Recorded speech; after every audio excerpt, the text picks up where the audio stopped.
To talk to Bruce Cook, pick up the phone and dial 714-2830-830. And we're back. I'm Bruce Cook, and this is The Conversation.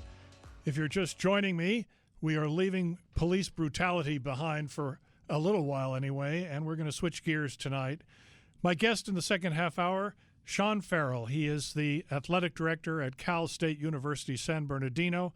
He is also a great friend of the show. He comes on frequently. And just a little bit of background, Shawn is also an attorney. He was a soccer star growing up in school, and he's got a lot to say about what's happening in the world of college athletics, things we all need to know for ourselves, for our kids, for our communities. Shawn, welcome.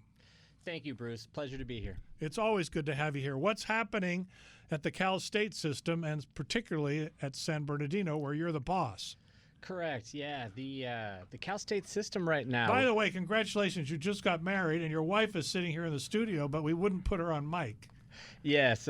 Thank you for allowing Dr. Yumi Chin-Farrell to be with us today. So it's always good to have Dr. Yumi Chin-Farrell in this studio. I feel much safer with her here. Agreed. Same. Go ahead. Yeah, so the Cal State system right now, probably in a word, we're on hold. So the chancellor oversees the 23 campuses, and so whether you're Division I, San Diego State, Fresno State, or in the Big West like Cal State Fullerton, Long Beach, or Cal State San Bernardino, we're all kind of waiting for the chancellor to tell us what we can do moving forward. So what we're looking to do is maintain practice and skill instruction, making sure we're using all the appropriate health precautions, but trying to find an avenue so our student athletes can stay engaged, stay in shape, but do it appropriately. And so that's what we're looking to do. Is there a consensus that things do seem to be getting better, or are we still really worried? Well, there's something new that came in, and so what's been discovered, and this is the interesting thing with the coronavirus, is that they're still learning. It's fascinating to watch science work in real time, and so we learn something new every day, and the most recent thing is the potential for heart-related issues for those that contract COVID-19. And so you may come across as having very minimal symptoms, but what we're discovering is that those potentially are being impacted with heart ailments. And that's really what slowed down the ability to compete this fall, is they're still trying to discover just how likely this can happen to you. And last thing you want is a student athlete developing a heart condition, right? Wow. It's so complicated. It's a day-to-day kind of a thing. But what does your crystal ball say in terms of the fall?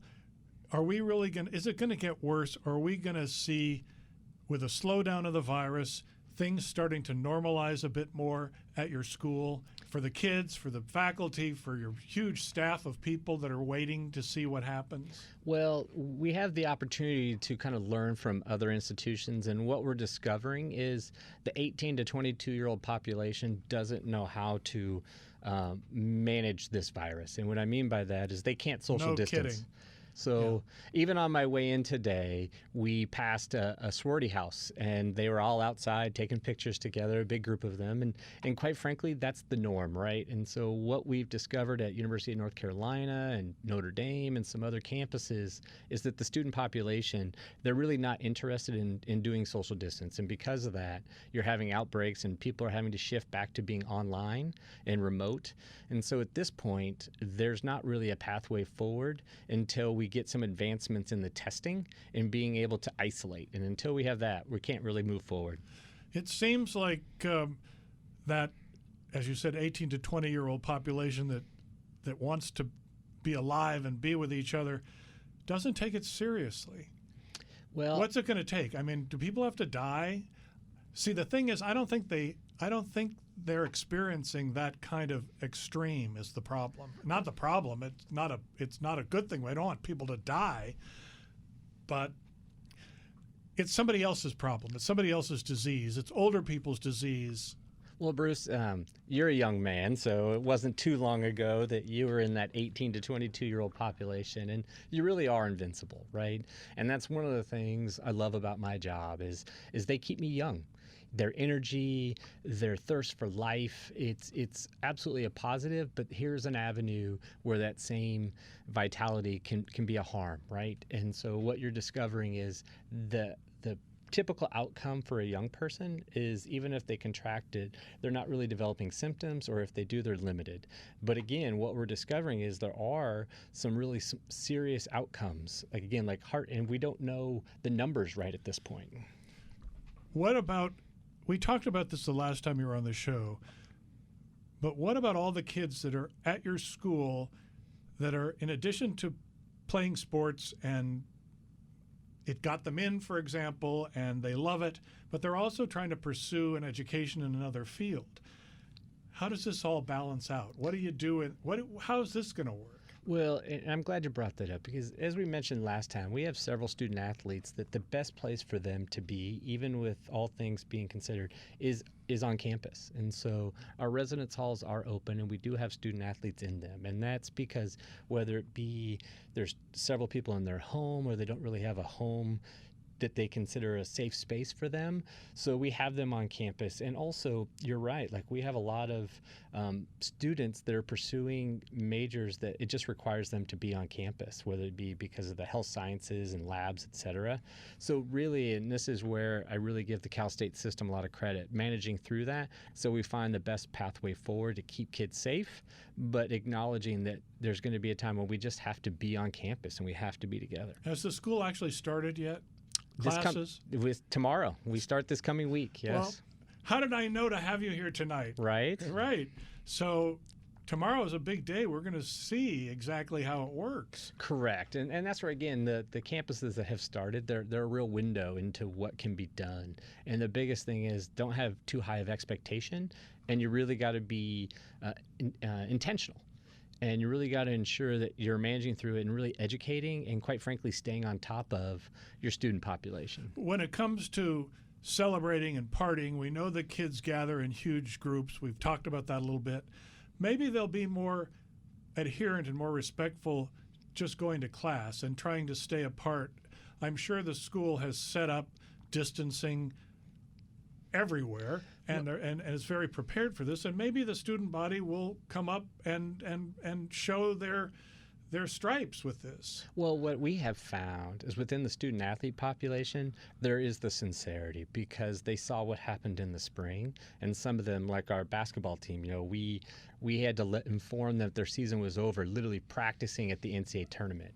And so for like our men's basketball or our volleyball, national championship team that can't defend their title this year, they understand because they've had something taken away from them. So when it comes to our student athlete population, they get it. And so for them, it's been wonderful to see them saying, hey, look, we're going to be leaders within the student population, whether it be the social distancing, the insisting on the masks. And that's something we're pretty proud of, is to see them be leaders on campus. Do you think a lot of these kids that are playing sports and take it seriously will want to do a 5th or a 6th year so that they can fulfill that career? Because I'm sure some of them still have aspirations to go on. Well, and that's what's fascinating, is so what you have now is potentially some student athletes with 6 years of eligibility and not being able to participate for 2 years. And so what you have within the sport is a decision for the coaches. Is it best in this student's best interest to move on? Or is it in the student's best interest to maintain their eligibility and to come back and compete? And so sometimes there's a real hard conversation that has to take place that say, we value you, we appreciate you, but really the opportunities for here, you need to graduate and take that next step in life. And then like we have, the returning National Player of the Year in volleyball, and darn right, we want her to come back and, hey, maybe you need to get a master's, right? and that's the beauty of some of these students that really do their work in the classroom, is they're going to get a master's degree because and take advantage of the fact that they're here for 6 years. What about your coaches? How's the morale? And this is where I'm really impressed and with the work, because they're educators, right? And they're also someone that's steeped in using competition as their education tool. And so like anybody else, there's been ups and downs, but primarily I've been so thoroughly impressed with our coaching staff and how they've understood what's going on. I don't want to say accept, because coaches just never accept that there's not a pathway forward. But what I will say is they're constantly challenging, trying to find an appropriate way to maintain support of their student athletes and also find a pathway forward to continue to play. On that Mr. Farrell, we got to take a break, and we will be back. Ladies and gentlemen, listening tonight to Angels Radio, I'm Bruce Cook, and this is The Conversation with Shawn Farrell. We're talking college athletics and life.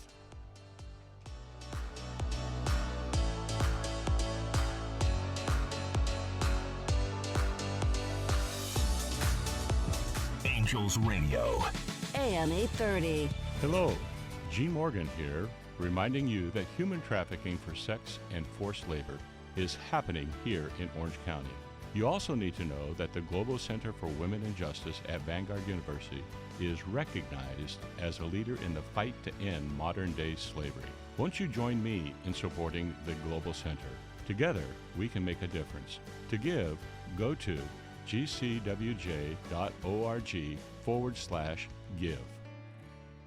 Every day, friends, family, and neighbors struggle with emotional pain.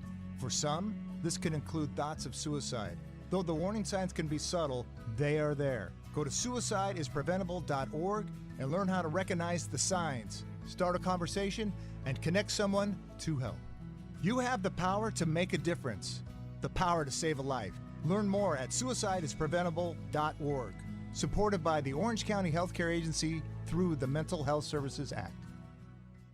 City of Hope Orange County is a safe place to receive world-class cancer care. That's why we're continuing our life-saving treatments at City of Hope Newport Beach. I'm Dr. Wade Smith, a medical oncologist specializing in breast cancer. With the breast cancer rate in Orange County 25% higher than the national average, our communities need our highly specialized care. Please stay safe so as to not let COVID-19 delay screening and treatment. If you or your loved ones need cancer care, City of Hope Orange County is here for you. Make an appointment today by calling 949-763-2204 or visit cityofhope.org/Newport Beach. Rip open and discover the excitement with Topps baseball cards. Collecting is fun for both kids and adults. Collect your favorites. Packs feature everything from top stars, rookies, game-used memorabilia, autographs from baseball players across the league, as well as special inserts and surprises. Find packs at local hobby shops, Target and Walmart stores, and on Topps.com. Visit Topps.com for more information on products and promotions, and follow along on social media with @Topps to start your collection today. If the woman you love, your mother, wife, daughter, sister, partner, or friend, is on a downward spiral from substance abuse and doesn't know where to turn, let us help. New Directions for Women, a Costa Mesa-based addiction treatment facility, has the answer. Since 1977, we have helped over 5,000 women change their lives, returning them to sober, healthy living, restoring love, hope, and dignity to them and their families. Don't wait another day. The woman you love needs your help now. Call us at 888-786-0509 or visit us at www.newdirectionsforwomen.org. Again, 888-786-0509. New Directions for Women. We know recovery. Bruce Cook wants to hear from you. Now back to your host, Bruce Cook. And we're back. I'm Bruce Cook, and this is The Conversation. And I might also mention, ladies and gentlemen, listening to Angels Radio tonight, if you've missed part of the show or you want to hear something again, the Bruce Cook Conversation can be picked up on podcast. We're on a whole bunch of different podcast networks, probably your favorite one, and I encourage you to check it out. Anyway, we are here tonight with our friend Shawn Farrell, and we're talking about college sports. He is the athletic director at Cal State University San Bernardino. What about students taking their classes more seriously in this pandemic? Do you think kids, because there's been so much confusion and so much downtime and weirdness, when they go into that class, they're going to be more tuned in and more serious about learning something? Well, what I've discovered, or what we've... Or am I crazy? Well, those are two different questions now. As long as they don't have the same answer. Right. So we're going to leave that second one aside. But what we found is they have to be more intentional now. So because especially for student athletes, because their sport is on hiatus right now. So for them the classroom is a choice at this point because they don't know when the opportunity to get back on the court, the field, et cetera, is going to occur. So what we have found is they have to make a choice that they want to be engaged in the classroom. And so for us at San Bernardino, so we had our best term ever last spring. We had an all-student athlete GPA of over a 3.45, which is pretty incredible. Compare that to other colleges. Well, typically in the Cal State system, you're happy if your student athletes are above a 3.0.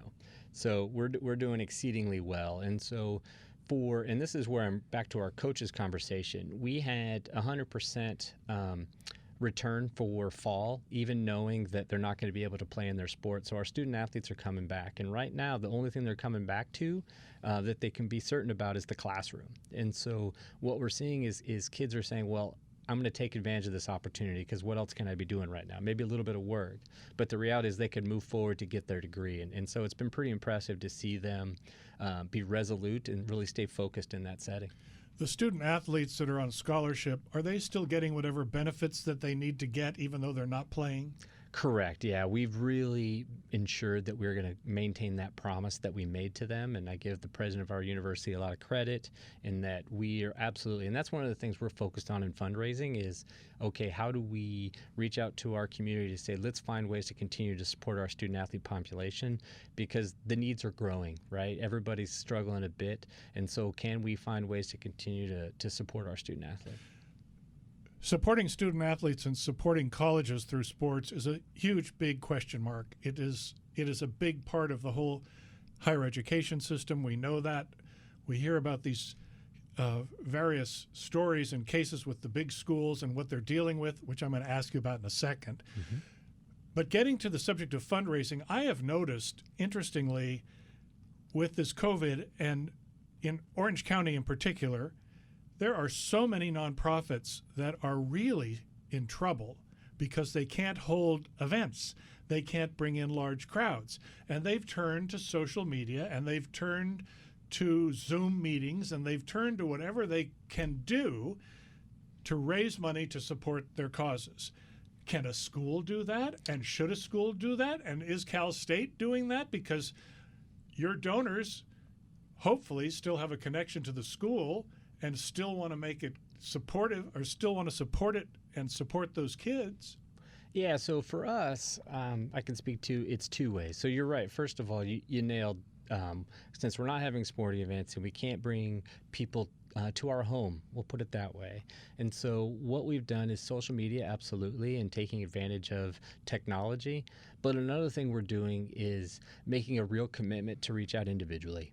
And actually, me and my fundraising team, Ryan Cook, we've really made a commitment this year to really focusing on the individual relationship because, quite frankly, I have the time to really make those individual connections that made it very challenging when all the world of your job is going on, right? So for me specifically, I've really made a very intentional choice this year to really continue to nurture those individual relationships and really understand and have that conversation with just how important their gift is to our athletics department.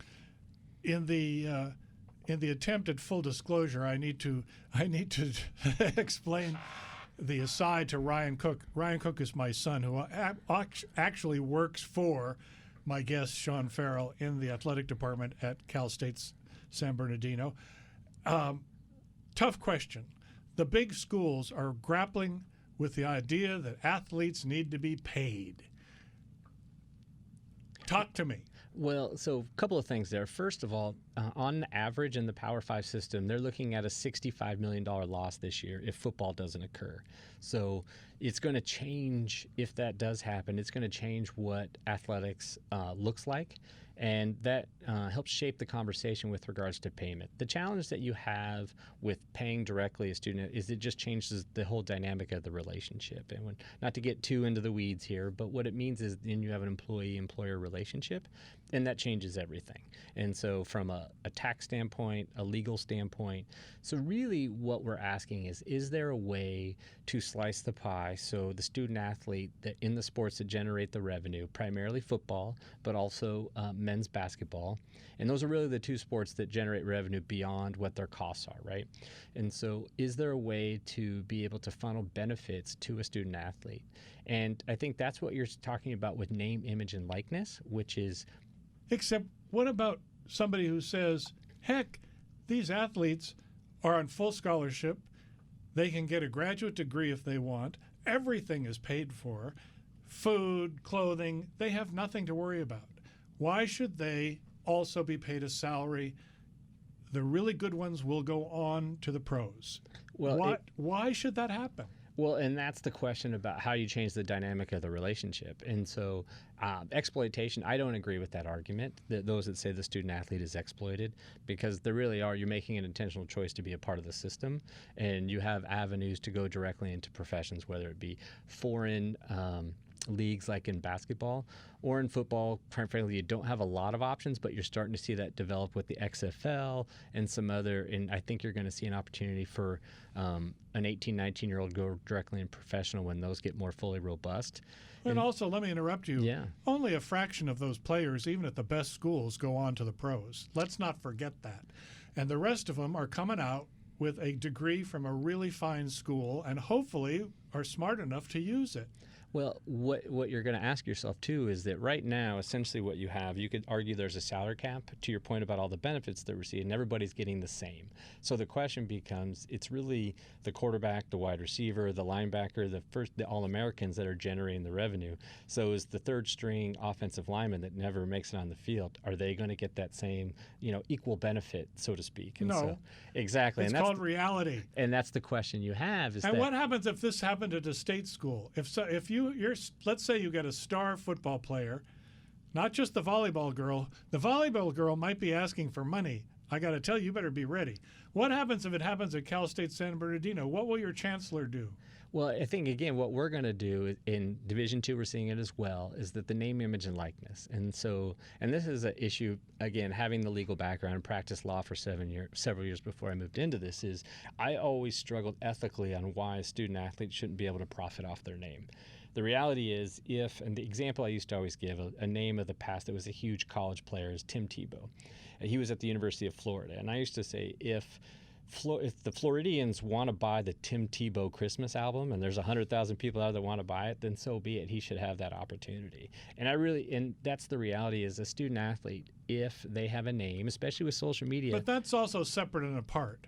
He's not selling his football scholarships or his football talent. He's selling the fact that he also happens to be a musician and a Christian whatever, and could sell that album. But not historically. That's actually, you couldn't do that. I previously had a student athlete that was an amazing singer. Her dad was a music producer, and she self-produced an album, and she actually couldn't use her image or her name to interesting point, to market that. And so, but that's my point, is if you're a stud athlete and somebody wants to sign your take your autograph for $10, then quite frankly they should have that opportunity to do it. There's really no, I think, moral, ethical argument against allowing them to profit off their name. Okay, I'll buy that.